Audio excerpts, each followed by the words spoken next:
안녕하세요. 매일 오전 8시 30분에 찾아오는 주경야독의 이 대표입니다. 자, 오늘도 오늘의 3분 주식을 토대로 장 전에 주식 시황과 오늘의 이슈, 오늘의 관심주까지 같이 살펴보는 시간 가져보도록 하겠습니다.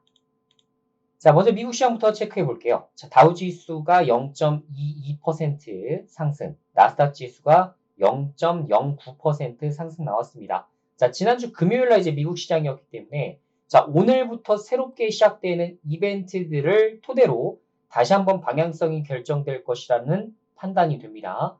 자, 8월 달 이번 주에 가장 여러분들이 눈여겨보셔야 되는 이벤트는 CPI 이벤트가 있죠. 그래서 과연 물가 지수가 또 어느 정도 수준까지 나올 것인가? 지금 이제 근원 물가 수준으로 봤을 때 4.3% 정도가 예상되는데, 자, 연준 긴축 기조 방향성이 결정될 중요한 이슈인 만큼 앞으로 발표 상황을 여러분들이 잘 관심을 두셔야 될 것 같고요. 만약에 4.3%를 넘어서는 수치가 발표되게 된다면 역시나 말씀드린 대로 11월 달 금리 인상은 거의 파격적으로 90% 이상까지 상승률이 올라가지 않을까라는 생각이 듭니다. 자, 그리고 12일 날 애플이 아이폰 15 모델을 좀 출시를 하게 되죠. 자, 이것도 미국 시장에서 이제 큰 비중을 차지하고 있는 애플이기 때문에 거기서 이제 큰 움직임이 포착이 될 수가 있고, 최근에 이제 중국 시장 때문에 뭐 테슬라도 그렇고 지금 엔비디아도 그렇고 어느 정도 이제 시장을 좀 잃고 있는 그런 상황이다 보니까 애플은 어느 정도의 또 파격적인 또 행보를 이어갈 수 있을지를 또 지켜봐야 되는 이슈가 아닌가, 이렇게 해서 말씀을 드려봤고요. 자, 이번 주에는 아마 시장이 그렇게 좋아질 것이란 예상이 좀 들지는 않습니다. 왜냐하면 항상 아시겠지만 눈치 보기 장세를 진행을 하고 있기 때문에 미국의 이제 CPI 지수 발표 이후에 이때부터도 움직일 가능성이 있겠죠. 그러다 보니까 역시나 증시 일정과 이벤트를 앞두고 있는 이런 종목들로 선별해서 매매하는 것이 좀 좋은 시황인 듯 합니다.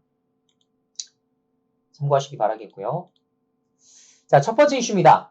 생성형 AI 뛰어든 삼성 SDS 재평가를 기대한다 라는 소식이 좀 나오는데요. 자, 아시겠지만 이제 삼성 SDI가 생성형 인공지능을 발표하기로 한 것이 12일입니다. 12일. 그래서 정확하게 따지면 내일이에요, 내일. 내일 일정으로 볼 수가 있는데, 지금 인공지능 관련된 종목들 중에서 사실 어떻게 일정을 앞두고 있는 곳들은 보통 그 전까지 주가가 쭉 올라가다가 발표 즉시 세론, 바로 주가 좀 빠지고, 그 다음에 좀 횡보하다가 좀 반등하는 듯 하다가 다시 한번 또 하락 나왔거든요. 거의 비슷합니다. 지금 네이버부터 시작해서 뭐 폴라리스 오피스 이런 종목들이 거의 비슷한 움직임이었어요. 그래서 엠로와 솔트룩스가 내일 일정이긴 하지만 과연 얼마나 큰 저기가 나올지는 잘 모르겠습니다. 개인적으로는 내일이 이제 세론이 될 가능성이 높기 때문에 가급적이면 오늘 안으로 끝내는 시나리오가 좋지 않을까, 저는 이렇게 보고 있고, 만약에 이제 내일 발표 이후에 생각보다 많이 안 밀린다라고 생각이 됐을 때 그때 다시 한번 재진입하는 것도 방법이 될 수 있을 것 같아요. 그렇죠? 근데 요새 이제 시장 스타일이 워낙에 빨리 바뀌다 보니까 생각보다 별거 없다라는 생각이 딱 드는 순간 급락세 확 나옵니다. 그죠? 그래서 가급적이면 좀 조심해서 매매해야 되는 구간이 아닐까라는 생각이 들어요. 지금까지 주가가 급등해서 말씀드리는 게 아니라 말씀드렸다시피 AI, 생성형 AI 모델을 발표한 이후에 대다수의 종목들이 주가가 눌렸다는 그 사실을 우리가 기억해 볼 필요가 있을 것 같습니다. 자, 그리고 어쨌든 간에 삼성 SDS가 발표하는 것이기 때문에 삼성 SDS도 같이 추적을 하셔야겠죠. 중대형주임에도 불구하고 사실 많이는 안 올랐어요. 그래서 좀 매력적인 구간이라고 오히려 볼 수 있는 게 삼성 SDS가 되겠다. 거래량 자체가 원래 큰 종목이 아니기 때문에 움직임이 좀 둔화되다가 갑자기 6%, 8% 급등하는 경우가 있거든요. 그런 종목에 해당되기 때문에 참고하시면 좋을 것 같습니다. 자, 두 번째 이슈입니다. 아까 말씀드린 대로 애플이 9월 12일 날 아이폰 15 시리즈를 공개를 합니다. 원래 매년 이제 9월달, 10월달 행사에서 신제품을 공개해 왔기 때문에 이번에도 뭐 변화 없이 그대로 좀 진행을 하는 이벤트라고 보시면 좋을 것 같고요.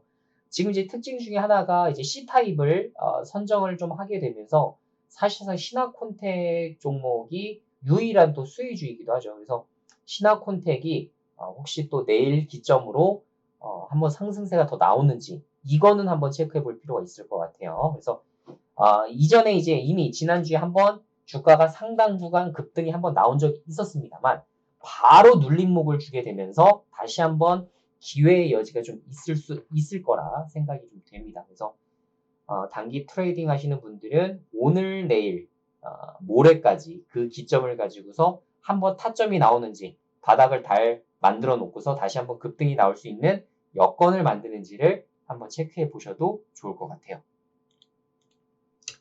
자, 마지막입니다. 한 총리가 11일부터 15일까지 체코, 폴란드를 방문한다는 소식인데요. 자, 제가 이제 이전에도 말씀을 드렸었고, 윤 대통령이 직접 이제 또 체코와 폴란드 쪽 방문을 토대로 지속적인 또 어필에 나서고 있다라는 말씀을 좀 드린 바 있었는데, 자, 이번에도 이제 22개 기업 경제 사절단과 이제 동행을 해서 이 부분을 좀 진행을 하고 있습니다. 그럼에도 불구하고 아직 방산주들이 거의 움직임이 없어요. 보게 되면 이제 폴란드 쪽에서 뭐 그 작년도에 이제 15조 정도를 이제 수주를 따냈었고 올해 이번 방문을 토대로 뭐 30조까지도 얘기가 나왔습니다만 아직은 별다른 큰 뉴스를 토대로 나오고 있지는 않습니다. 당연히 15일 일정이기 때문에 지금 당장 뭐 수주 얘기가 나오지는 않겠죠. 그러나 사실상 지금 방산주들이 너무나 매력적인 바닥 구간을 좀 지니고 있기 때문에 사실 그 PER이 대다수가 지금 10배에서 15배 사이예요. 성장주임에도 불구하고 PER 수치가 굉장히 낮습니다. 그런 것으로 볼 때는 매력적인 그 주도주 섹터라는 것은 확실한 부분이기 때문에 하나 에어로스페이스, 하나 시스템, 현대로템, 코지테크놀로지 이런 종목들을 보시면 좋을 것 같고 하나 에어로스페이스는 하나 오션 유상증자 참여 때문에 지금 사실 조금 그 심리적으로는 좋지 않을 수가 있겠습니다만 그래도 또 우주항공 쪽으로 또 특화되어 있는 기업이어서 추후에 우주항공 쪽으로 다시 한번 부각될 여지가 있어요. 그래서 두 가지 재료가 껴 있습니다. 그래서 그 부분 참고하시고 현대로템도 굉장히 싼 것 같아요. 현대로템도 굉장히 싸고 하나 시스템도 마찬가지. 하여튼 대다수 종목들이 굉장히 쌉니다. 싼 종목들이 주도주 테마를 잘 타게 되면 한 번에 아시겠지만 50%, 100%도 상승이 나와요. 그래서 주도주를 먼저부터 선점해서 들어가실 분들 같은 경우에는 이런 종목들도 눈여겨보시면 좋을 것 같아요. 거기다가 이제 코지테크놀로지, 그래도 중소형주 이런 종목에서 또 시세들이 지금까지 많이 나왔었기 때문에 코지테크놀로지까지는 같이 한번 체크해 보시는 게 어떨까라는 생각이 좀 듭니다. 자, 오늘도 이번 주에 사실 좀 중요한 이슈들이 좀 있는데 한 가지만 더 짚어드릴게요. 아시아 최대 보안 컨퍼런스 ISEC 2023이 9월 19일부터 20일까지 열린다고 합니다. 대한민국 대표 사이버 보안 컨퍼런스이자 아시아 최대 규모로 자리 잡았다고 하네요. 자, 그러면 이제 역시나 이제 보안주들, 지금까지 보안주도 아시겠지만 상당히 좀 잘 올라왔었죠. 그리고 한 번씩 탁탁 튀어주는 지금 이벤트들이 있었기 때문에 한 번쯤 눈여겨보셔도 좋을 것 같고, 특히나 신규 상장주들이 지금 보안 쪽에서 많이 나왔어요. 뭐 시큐레이터, 시큐셋, 모니터랩 이런 종목들. 그래서 신규 상장주를 요새 랠리를 한 번씩 거쳐나가는 코스들이 좀 있기 때문에 이것도 한번 눈여겨보시면 좋을 것 같고, 실제로 ISEC 이 행사에 참여하는 기업들 말씀드리면 지니언스, 모코엠시스, 수산 INT, 지란지구 시큐리티, 엑스게이트 이런 종목들이 지금 참여를 합니다. 그러니까 테마성으로 탈만한 그리고 실제 참여를 하는 컨퍼런스에 참여하는 기업들이기 때문에 한 번 더 또 집중해서 한번 체크 한번 해보시면 좋지 않을까라는 생각이 드네요. 자, 오늘도 어쨌든 이런 이슈들을 여러분들이 좀 설명을 드렸고요. 오늘도 여러분들의 성공 투자를 기원하도록 하겠고, 자, 영상 보신 분들은 아시겠지만 내가 성공 투자를 하자는 다짐을 하기 위해서 진행을 하는 겁니다. 자, 댓글로 오늘도 성공 투자하자 남겨주시면 여러분들 성공 투자 꼭 하실 수 있도록 저 역시 기도 한번 드리도록 하겠습니다. 자, 그러면 오늘 영상 여기서 마치도록 하겠고요. 내일 오전 8시 30분에 다시 찾아오도록 하겠습니다. 안녕.